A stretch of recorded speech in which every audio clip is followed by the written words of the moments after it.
Good morning, dolls, and welcome to Little Gretchen's Workshop. So this is part 2 of the office series of the Dress Shop Dollhouse. Now, today we're going to go ahead and make some display shelves for the pins, buttons, and patterns. And I'm using those same scroll pieces that are laser cut that I purchased from the estate sale last summer. And I think they'll be perfect. Now, I did use these same pieces to create shelves for the sewing room, but in this instance, I'm going to flip them the other way around to make them look a little bit different by positioning them upside down. Now I'm playing around with a wide jumbo craft stick, trying to come up with a shelf that's wide enough to hold my little boxes. Now this is another time, dolls, where I really don't know what I'm going to use to make it, so I'm going digging through some of my scraps of what are you keeping that for. So just so you know, I have big bags and small bags of those types of items. So in the midst of my digging, I actually found a scrap piece of baseboard, or yeah, I was going to say crown molding, but two little pieces of baseboard, and they're almost exactly the same length. So they were probably end pieces from when I was doing the baseboards in the hallways of the rooming house because they're little short ends. So here I am just playing around with the scrolls to see how they'll fit on the edge of the baseboards, and I'm adding another little piece to the end, sort of like a lip to help keep the items I put on the shelf in place. Now, that's something that's not necessary, but it's something I do like to do. Now, although both of the pieces were salvaged, one of them was already previously painted, so I painted the plain wood one to make them look like a set. And to keep it neutral, I stained the scroll pieces a deep brown color. After the paint was dry on the shelf, I did test out my display piece to make sure it was enough room for everything I wanted to add. Now, after I did that, I decided I wanted to also add a piece to the back of the shelf to help things when I mount it on the wall, to give me a nice flat surface so that whether I choose to glue the shelves in or just use tacky wax, I'll have a nice secure base to adhere it to the wall. Now that the antique white paint is dry, I'm adding a sparing amount of the glue to the edge so that I can add the lip. And the little piece I'm using for the lip is a really tiny, small scrap piece of those super thin coffee stir sticks. After I added the front lip to the shelf, I went ahead and glued on the side decorative pieces. And while the shelves were drying, I did use some little Lego pieces to hold everything up straight so that it would dry square. So to distract myself from handling the little shelves while they're drying, I went on to shorten the chain on my chandelier. Now this is a little chandelier my daughter brought me from Temu, and I just thought it was so beautiful, so antique. Now it does not work. It's not LED, it's not electric. It's just pretty. When it comes to a dollhouse, everything doesn't have to be functional. If it's really attractive, it's still good. Now in this frame, I'm showing you a surefire way to ruin your precision tweezers. I actually use them to separate the links to shorten the chain in the chandelier. So dolls, be careful with your tools. Don't misuse them because you could ruin them and have to replace them often unnecessarily because of misuse.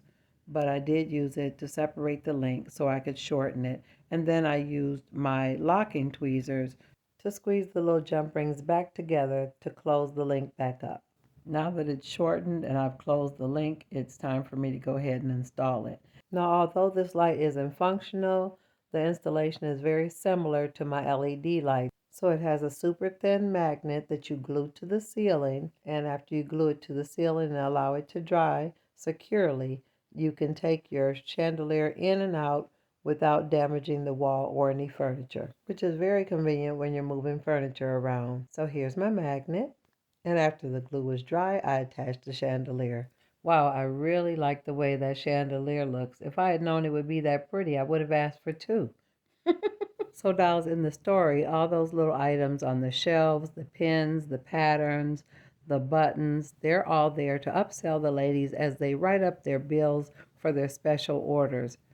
I've got to stop looking at those chairs or it's going to distract me from my project at hand. So let me get back to my craft table so I can finish this video.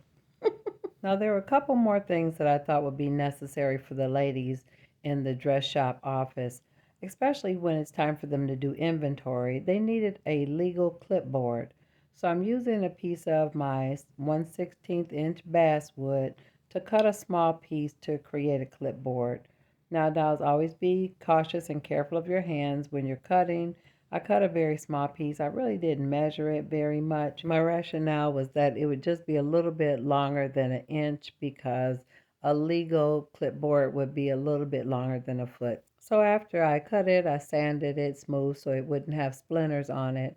And then I took my craft knife and carefully snipped off the corners so I wouldn't have so much to sand to give it that rounded corner look. And then to make sure the corners were well rounded and that the whole piece looked a little worn, I gave it a good sanding, making sure I didn't distort the shape with the sanding.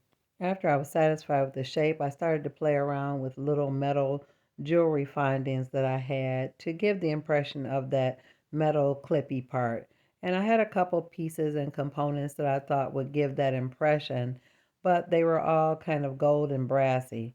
So I played with a hinge and I had a tiny spring. So I just gathered together everything that I thought might look like the clamp part of a clipboard. Now, I could have used some inspiration, but I just used my imagination. So in order to combat that brassy gold look, I painted the little hinge and the other pieces with my tester's metallic paint.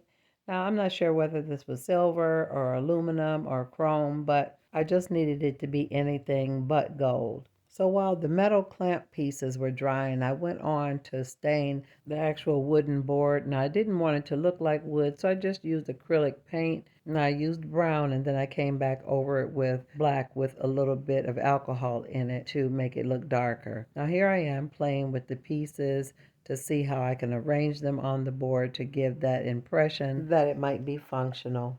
Now, I know I didn't show it, but I am using Gorilla Super Glue Gel to adhere these items to the board.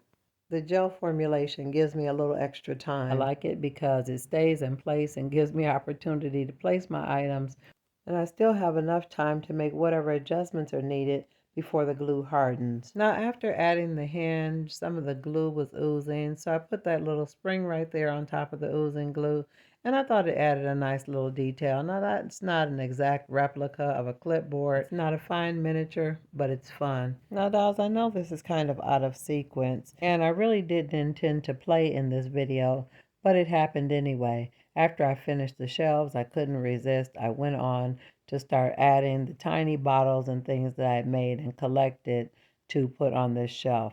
So I am using the little boxes of pens on this one. Now, unlike when I was adding the shelves in the bathroom, everything fits perfectly because these shelves were made specifically for my items. So I'm just adding a little bit of the mini hold, which is similar to Tacky Wax, to the bottom of my perfume bottles that I made from beads. Now, I do have several videos out there where I made perfume bottles from beads, so I will leave a link in the description from when I did that. But I do actually have some other items that I collected for this project. So now that shelf is all set up. I did take the time to do the second one, which is very similar. So I'm not going to go into a lot of detail, but to me, it's always fun to see the items up close before they're actually mounted or installed into the room. Now look at this little bead. It's perfect for the shape of a perfume bottle. And I added a little bead to the top. Now I'm just using my precision tweezers to make sure everything is straight. So this is the second shelf. And here I'm just allowing you to see that piece on the back that I'm using to adhere it to the wall. Now, I did make a couple other small things to go into the office. I felt like the ladies would need a mirror, so I used one of my old oval mirrors, added some super glue gel to the top, and added a little metal piece to it. I thought it looked nice. It reminded me of that green that I used to paint so many of the things down in the showroom. Now, I also needed to get the ladies a cash box. Now, some of these boxes were made prior to me starting this YouTube channel, but most of them were made during my bags, boxes, and luggage series. I will leave a link in the description for that video series. But I had some big money that I needed to put into a box, and this was a kind of a simple box that I made. And I thought it was really cute, but I thought it looked a little bit plain, which was great because it left plenty of room for me to Gretchen it up a little bit. I felt a little conflicted because even though these items fit perfectly here, I thought this box looked like a cash box as well. But I thought it was kind of big and I decided I was going to save it to use it for something else. So I set it aside. So I went on and added a little square piece to the front and I put it on in a kind of a raised position so that it would help the top part of the lid stay closed. Although I really liked that little rectangular piece I added, it felt like it still needed a small metal detail. So I had a little piece that was actually a part of a kit that was left over to be like a drawer pull or something like that.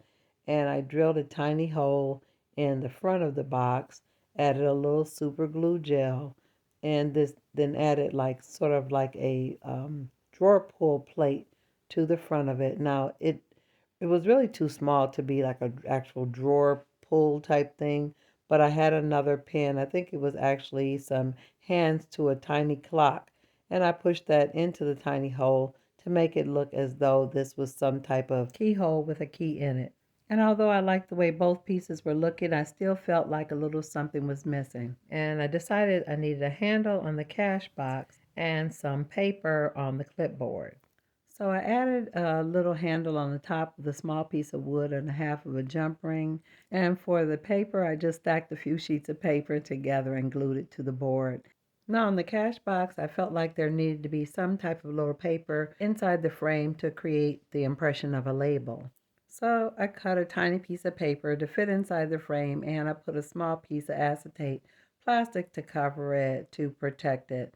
And I really like the way that looks. I didn't write the word cash or anything on it, which I probably will in the future, but for now, I'm pretty satisfied with the overall look of the cash box. So, dolls, although I took you the scenic route to get to the end of this project, I'm really pleased with the way it turned out. So, come on, let's go look at everything inside the office. And here we are, dolls. The cash box is in the chair. The clipboard is sitting on an open drawer with a pencil laying on top. Now, if you enjoyed this video today, make sure you let me know in the comments and also subscribe. And stay tuned for part 3 of the Dress Shop Office. And I'm looking forward to seeing you on the next episode of Little Gretchen's Workshop. Bye bye now, dolls.